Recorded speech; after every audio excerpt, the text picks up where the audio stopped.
What is going on, everybody? James Hancock here. I'm back with the box office breakdown for Sunday, September 14th, where for the second weekend in a row, we have a movie that is wildly overperforming relative to expectations because Demon Slayer, Kimetsu no Yaiba, Infinity Castle grossed $70 million in North America, which is just staggering. It's the biggest opening weekend by far that we've ever seen for any animated movie coming out of Japan. But for Sony Pictures, who's been struggling recently with movies like I Know What You Did Last Summer or Karate Kid's Legends, it's their biggest domestic opening in over 2 years. Like, Sony releases a lot of different kinds of movies and a lot of different kinds of genres, and here comes Demon Slayer just cleaning up. And what this proves to me is that the audience for Demon Slayer, at least in North America, is continuing to grow. It's been wildly popular in Japan for years. It was initially a manga in the late 20-teens. I think there are 23 volumes total. And now there have been 63 episodes of the show so far, some of which were released as movies, but it's basically 63 episodes. And Infinity Castle is the first in a trilogy of movies that's going to wrap up the story. So not only is this a smash hit, Sony and Crunchyroll and everybody involved with Demon Slayer, they can look forward to 2 more hit movies before this story draws to a close. My question is this a sign that anime and Japanese animation is gaining more popularity in North America in general, or is it just Demon Slayer? Like when Chainsaw Man, the movie, I think it's Reze Arc or Reze Arc, whatever the new Chainsaw Man arc is that's coming out the end of October, can that expect to do outsized numbers? Because as every fan of reading manga or watching anime knows, there are a million different genres within those categories, whereas outside observers looking in tend to regard all of anime as like one group, but they don't realize that depending upon which stories you're following or which franchises you're following, the tone and the content can vary pretty wildly. And I'm just now getting up to speed with Chainsaw Man, and yeah, Chainsaw Man is quite different from Demon Slayer. I hope it does well. I hope the success of Demon Slayer will open the doors where we can look forward to seeing many animated movies from Japan opening theatrically in North America. But who knows, maybe Demon Slayer is just one of those once-in-a-generation phenomenons where for whatever reason, the emotions and the storytelling and the music, it's all coming together, just creating this global phenomenon. I'm totally hooked after having an absolute blast watching Infinity Castle, and I'll include a link to my review down in the description below. But I came home, and over the last couple days, I rewatched the Entertainment District story arc just because I wanted to see more of Zenitsu in action. I like a lot of the characters in this ongoing story, but Zenitsu is one of my personal favorites, and he really shines in that story arc, which I think is one of the best story arcs in the history of the show or movies or just the franchise in general.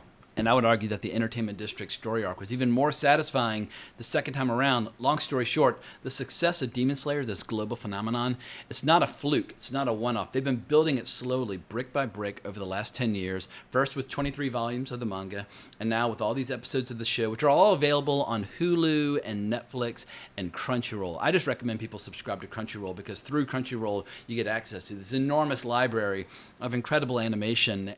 さあ始めようか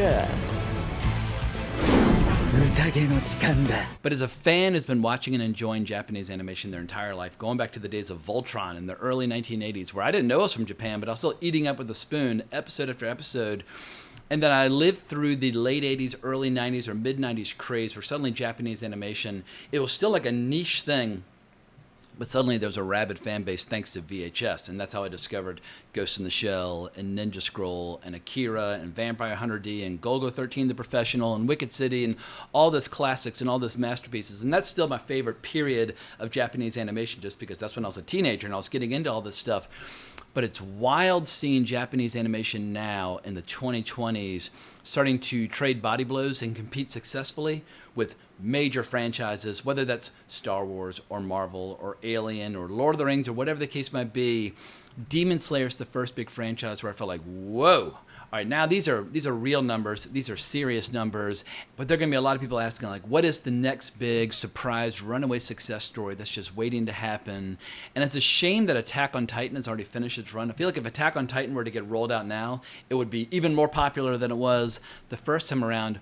Or it's a shame that Hayao Miyazaki isn't, 10 or 20 years younger, because I feel like as successful as his movies have been and winning Oscars and beloved by the world, if Hayao Miyazaki had like 2 or 3 more features coming out now, they would do even better. Like The Boy and the Heron did extremely well when it came out, but I don't know how many more projects Hayao Miyazaki has left in him. But getting back to Demon Slayer, the good news is there's still 2 more movies coming our way. The audience for this franchise could continue to grow in the interim as positive word of mouth continues to spread, because I feel like right now, with a lot of our homegrown franchises in North America, whether you're talking about the Alien Earth TV show or Peacemaker on Max or the Marvel movies like Fantastic Four, First Steps, there's a lot of frustration. Some people enjoy that stuff, but there are a lot of people who don't.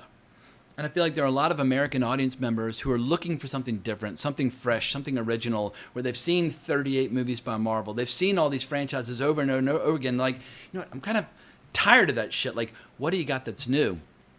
And if you jump in with Demon Slayer, it's a completely new franchise with an insanely cool cast of characters, with amazing action, amazing music, and it just has that new car smell. And so it wouldn't surprise me at all if a lot of people subscribe to Crunchyroll or go on Netflix and start watching from the beginning in order to get up to speed so that they can enjoy Infinity Castle, and they will be ready when the next movie comes out. And so it wouldn't surprise me at all if by the time we get to the final movie, it's going to be that once-in-a-generation animation success story. 私の姉を殺したのはお前だな。この羽織に見覚えはないか。 And what's thrilling to me is seeing just how many things Demon Slayer gets right that a lot of our homegrown franchises get wrong. Like, first and foremost, adapting the source material accurately and faithfully. And when you can't do it line by line or letter by letter, at least adapting the spirit faithfully. Like when you watch something like The Lord of the Rings of Power, you're like, there's nothing about this show that feels faithful to Tolkien in any way, shape, or form. And there is material out there that they could be adapting, but instead they're just making up a bunch of nonsense and pulling that stupid fucking show out of their ass and just frustrating Tolkien fans worldwide. With the Demon Slayer show, they're like, no, we want fans of the manga also to like the show. We're trying to make everybody happy. And it's so obvious in hindsight that that's the way you're supposed to do it, because time and time again in North America, we see so many of our homegrown franchises almost willfully and deliberately, like single-mindedly and with a sense of purpose, going out of their way to alienate their existing customers, their existing audience, their existing fan base. Something like Star Trek Starfleet Academy coming out next year. When I see those trailers, I just don't want to projectile vomit in all directions. But when I see trailers or footage for Demon Slayer, admittedly, it's a much younger franchise, but I can tell they are trying to make fans of Demon Slayer as happy as humanly possible, and now it's the momentum is totally catching up. It's all coming full circle, and now it's starting to rake in serious money, both in North America as well as the rest of the world. So as you can tell by the sound of my voice, I'm very pleased and very excited by these results, because I hope it'll act like a bit of a gateway drug, either for more people trying Demon Slayer or for the existing fans of Demon Slayer to watch more Japanese animation. Like Angel's Egg is an anime classic from 40 years ago, and it's very mysterious and impenetrable and difficult to kind of decipher, but it's an absolutely mesmerizing sci-fi animation experience. And G-Kids Films is re-releasing it in theaters 40 years after its initial release. Like, I hope that Angel's Egg will enjoy some spillover success, even if it's a completely different kind of storytelling experience from the one being offered by Demon Slayer. Or I hope people would just go back in time and just watch some of the real astonishing classics from a bygone era, like Belladonna of Sadness. If you've never seen Belladonna of Sadness, there's never been another animated movie quite like it, and I didn't see it for the first time until about 9 or 10 years ago. And as I was watching it, I was like, not only is this a masterpiece, it's a masterpiece unlike anything I've ever experienced from like any other country and any other genre or medium. And so as someone who loves animation and loves Japanese animation, I'm always, what I love most about it is that no matter how much I watch, there's always just an ocean of more stuff left to be explored, left to be discovered.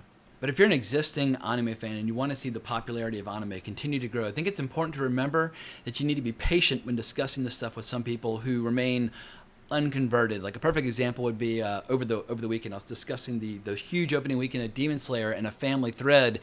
And a lot of people were confused and thought I was talking about K-pop Demon Hunters. Like for them, it's just animation's all just in one big category and it all kind of gets stirred together.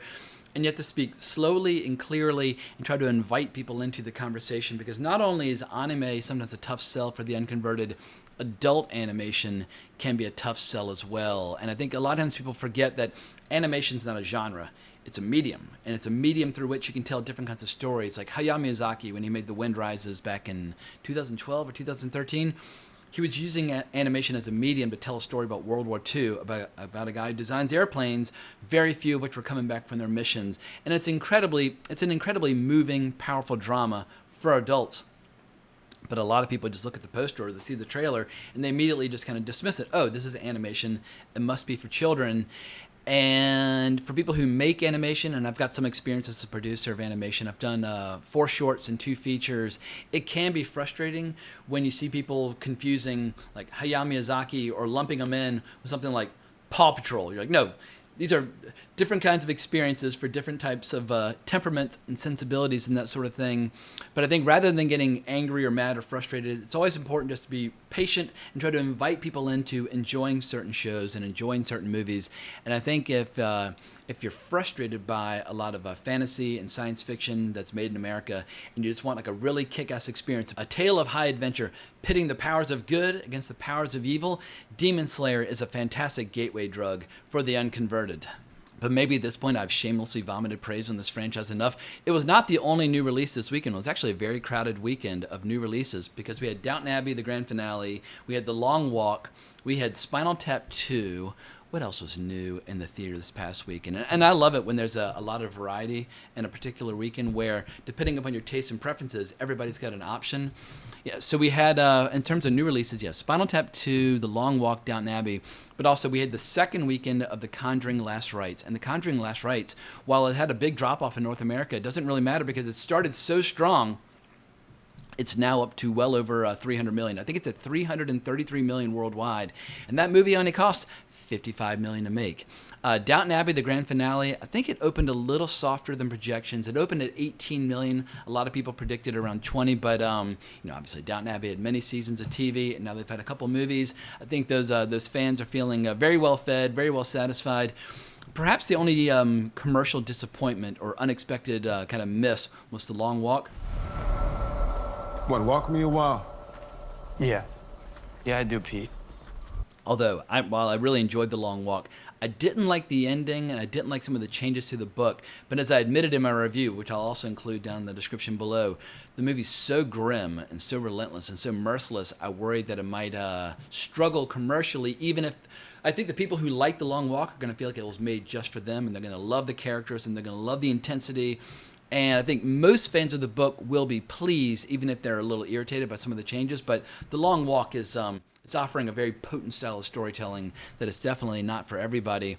But what I like is how, whether you want to watch an animated classic like Toy Story, that was back in theaters, or a sequel to a comedy classic from 40 years ago, Spinal Tap 2, or if you just want to watch Edwardian dramas, with people preparing for parties at a mansion, you can watch Downton Abbey, or if you really love anime, you can watch Demon Slayer. There was so much variety this past weekend. And so this September, it's as exciting as August was disappointing. And August definitely kind of dropped the ball when it came to domestic box office. But September is showing a lot of signs of life. And we still have more stuff to look forward to, like one battle after another in a few short weeks. And I got to say one last thing about all the variety in theaters this weekend. Not only was Toy Story back in the top 5, and Toy Story came out 30 years ago, The Sound of Music was back out for its 60th anniversary. And The Sound of Music is one of the top 10 most popular movies ever released. If you adjust for inflation and just look at like pure raw tickets sold, Sound of Music is an absolute juggernaut of all juggernauts. I was forced to be in the musical as a little kid, and I had to dress up as a girl with makeup and pigtails and all that kind of stuff. And I was permanently scarred and traumatized. So I didn't see it until many decades later. But my mother, back in the early 60s, saw it over and over and over again. I think she was the president of the Julie Andrews fan club in her local chapter as a little girl. There are a lot of people where The Sound of Music is their all-time favorite movies. So I just think it's incredible that a movie which came out 60 years ago could open in the top 10. It was big when Jaws was number 2 a couple weeks ago, but Jaws is still got obvious commercial appeal. Giant shark eating people. The Sound of Music is a tougher sell in the 2020s, but I'm just thrilled to see that there's still an audience out there that wants to see classic movies on the big screen. But I'm starting to feel like I've more or less made my point about how exciting it is to have this much variety in the marketplace this past weekend.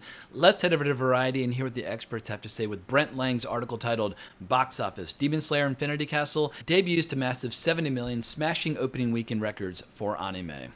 Demon Slayer, Kimetsu no Yaiba, Infinity Castle ruled over the box office, debuting to a mighty $70 million and setting a record for the biggest opening ever for an anime film. Its haul more than doubled the $31 million benchmark that had been set by 1999's Pokemon, the first movie, Mutuo Strikes Back. Infinity Castle, the first installment in what is meant to be a series-capping trilogy for the property, is playing in both subtitled and dubbed versions. It is also showing in many premium large-format theaters such as IMAX, which carry steeper ticket prices and add to its haul. Infinity Castle has already earned more than $300 million globally, including more than $200 million in its native Japan, where it has become the country's third highest grossing release of all time. And let me pause for my first interruption because I think it's really cool that a lot of Japanese animated movies are being released both in subtitled as well as dubbed versions in America, giving the audience choice. Because while I'm a bit of a purist and I feel like you haven't had the full Japanese experience unless you're getting that incredible Japanese delivery style, especially for a character like Inosuke and Demon Slayer. つまりは頭さえ入ればどこでも行ける衝突もせん誰も俺を止められねえ You can't convert that delivery style into English successfully. Or like The Boy and the Heron, the Hayao Miyazaki film, which was released in both Japanese as well as in English. But the problem is, let's say you're trying to convert your 4-year-old child into being a fan. It's tough to make them sit through a movie with subtitles. So I don't know what's the appropriate age where you're supposed to switch over. Because in the 1980s, every Japanese animated movie that I first got exposed to, I saw them all with English dubs. And some of those English dubs do have a certain charm. Like when I think about Akira, I think about the voices in that first English dub. But now when I watch animation from Japan, I always watch it in Japanese. So you tell me, if you're raising children to be a fan of anime, at what age should you gently encourage them to start watching it in Japanese? Because I guess it just depends upon how strong of a reader they are. In any case, back to the article, Sony's anime distribution banner Crunchyroll backed the film and gave the studio a big hit after a relatively quiet summer that saw it release misses like Caught Stealing and more modest performers such as Karate Kid Legends and I Know What You Did Last Summer. Infinity Castle also beat Bad Boys Ride or Die, $56.5 million, to become Sony's biggest domestic opener in over 2 years. That's the kind of stat that's going to get the attention of a lot of people, where you can release Bad Boys movies and Karate Kid movies or more art house movies like Caught Stealing, and all of them are getting outcompeted by Demon Slayer. Yeah, I think the floodgates are about to open, and Sony at least is probably going to press down on the gas pedal and start releasing a lot more animation from Japan in the theater. Last week's champ, Warner Brothers and New Line's The Conjuring Last Rites settled for second place, dropping 69% to earn $26.1 million. That brings the film's domestic total to $131.1 million. Both The Conjuring Last Rites and Infinity Castle have shattered projections, lifting the September box office, which had been expected to be sluggish, while bolstering exhibitors' hopes for a stronger-than-expected fall after a disappointing summer season. It's been a topsy-turvy period at the multiplexes, filled with sleeper breakouts like Weapons, as well as franchises like Marvel that are no longer performing at their former levels. And for me, seeing The Conjuring Last Rites wildly outperform relative to expectations, and the same for Infinity Castle, what that indicates to me is that people are craving fresh, new, exciting experiences. The Conjuring is a franchise that's 12 years old, and Infinity Castle, or Demon Slayer, if you include the manga, is about 9 years old. And I feel like that the time is ripe for new storytelling experiences to kind of take center stage.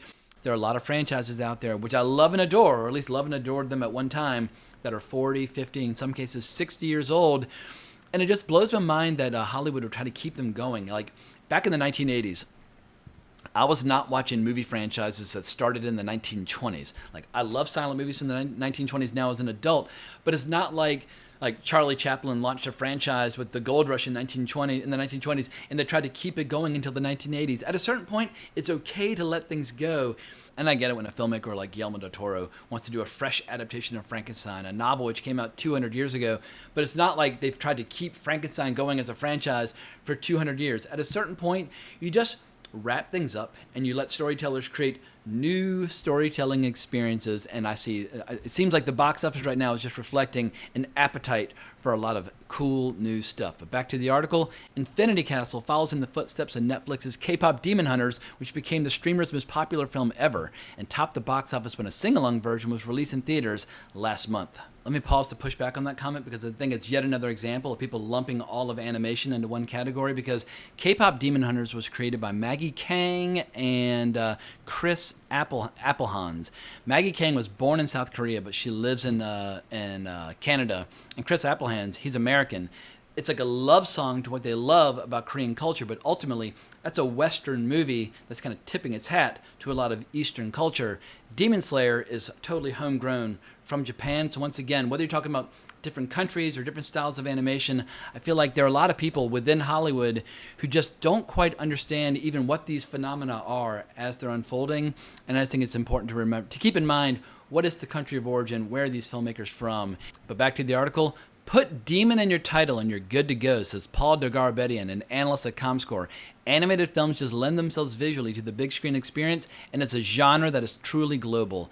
Yeah, I'm going to push back on all of that. You can't just put demon in a title and expect it to be a hit. If you go to IMDb and type in demon, I'm sure you're going to find hundreds of movies that were not successful in spite of having demon in the title. And also I want to push back on the fact that Paul Dagarbedian refers to animation as a genre. Once again, animation is not a genre. Animation is a medium. You can create thrillers, you can create dramas, you can create historical epics, you can create martial arts movies, horror movies, erotic thrillers, whatever. You can do anything with animation. Animation is not a genre. It is the tool with which you can tell whatever story that you can possibly imagine. But back to the article, Infinity Castle wasn't the only new wide release. There's Downton Abbey, the grand finale, intended to serve as a farewell to a franchise that spawned a TV program and several big screen adventures. That's an improvement from the prior entry and the grand houses and servants and aristocrats who populate the series. Downton Abbey, A New Era, which debuted to 16 million in 2022. The audience for the grand finale was overwhelmingly female, 72%, white, 73%, and older, 57% over the age of 55. And those numbers should come as a surprise to nobody. It's like saying the audience for Taylor Swift is 98% female. It's like, yeah, no shit, Sherlock.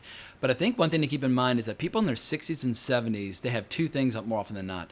A lot of them have a lot of spare money because they're no longer buying houses or cars or whatever. And they also have a lot of spare time. And if you can create movies or shows for an older audience, like my mother, she loves Downton Abbey. I mean, just like it was her favorite religion over the last 15 years. So I hope this ongoing success for Downton Abbey is a gentle reminder for people in the world of film and television. Don't forget the old fogies because they like watching shows and movies as well. But back to the article. Other new releases include Lionsgate's Stephen King adaptation The Long Walk, which launched in 4th place to 11.5 million, and Bleecker Street's Spinal Tap 2 The End Continues, a sequel to a beloved cult comedy that earned 1.7 million while taking 10th place. The Long Walk's opening is muted. However, the film, which was directed by Francis Lawrence, The Hunger Games, and stars up-and-comers like Cooper Hoffman and David Johnson, only cost $20 million to produce, minimizing the studio's financial risk. Lionsgate has had a rough stretch at the box office, fielding misses like Americana, Hurry Up Tomorrow, and Ballerina. But salvation may be in sight with Lionsgate releasing an adaptation of the bestseller The Housemaid, the Aziz Ansari comedy Good Fortune, and Now You See Me, Now You Don't in the back half of 2025. The Long Walk attracted an audience that was 59% male and 71% over the age of 25. Disney's re-release of Toy Story hit 3.5 million in 2,375 theaters. The 30th anniversary reissue of Pixar's first feature looks to round out the top 5. And I think anytime somebody revisits Toy Story, it'll be a gentle reminder that Pixar is no longer the Rolls-Royce of animation that it once was. They have fallen very far from the heights that they once occupied, but Toy Story, I saw it in the theater in the fall of '95, and I think it holds up insanely well. To infinity and beyond! On the art house front, Mubi released The History of Sound, a historical romance with Paul Mescal and Josh O'Connor in 4 theaters, where it earned $85,786 for a per-screen average of $21,446. And just to close out the article, the success of Infinity Castle has led to one of the top-grossing September weekends of all time, with an estimated total for all films of around $145 million, which is a 50% improvement on the same weekend a year ago when Beetlejuice topped charts in its second weekend of release. September is becoming a month to remember at the box office, says Dagarbedian, and that's good news because summer really ended with a whimper. And I think the reason the summer ended with a whimper is obvious, because the audience for superhero movies, while they remain passionate, they're probably like half as many as there were 5 to 10 years ago. Most of the casual fans have moved on. They're watching stuff like Demon Slayer. They're watching stuff like The Conjuring. They're watching other franchises, other movie-going experiences. And obviously, superhero movies will always continue to be made, but they're not going to come to save the summer box office anymore. Maybe movies like The Odyssey next summer by Christopher Nolan, maybe that'll be the biggest movie of the summer. And that'll be a real sea change where a big-budget Greek mythology movie, I mean, when was the last time a Greek mythology movie did well? Like Troy with Brad Pitt like 20 years ago, the movie by Wolfgang Peterson. It's been a while, but I think there's a pent-up demand for some new experiences, and perhaps the Odyssey might provide it. But in the short term, yeah, I'm going to recommend the people check out Demon Slayer. I've had an absolute blast watching that show, and I'm thrilled and delighted to see that the audience for it continues to grow. But coming up this week, press screenings for the New York Film Festival starts on Wednesday, but I'll be seeing him in the theater on Thursday. So that's like, and Megadoc's coming out. Megadoc's a documentary about Coppola making Megalopolis. I might have to see it just because I'm a Coppola fanatic. But between press screenings at the New York Film Festival and him, that'll definitely keep me busy on this channel. But let me know what you think down in the comments below. Like, what anime in the future might enjoy a similar level of success to Demon Slayer? Is Demon Slayer a one-off, or is it the beginning of a really cool new trend that might make fans of animation very, very happy? You tell me, and yeah, but if you enjoyed this video, please consider liking, subscribing, hitting that notification bell. Hope everybody has a great week, but more importantly, as always, onwards and upwards.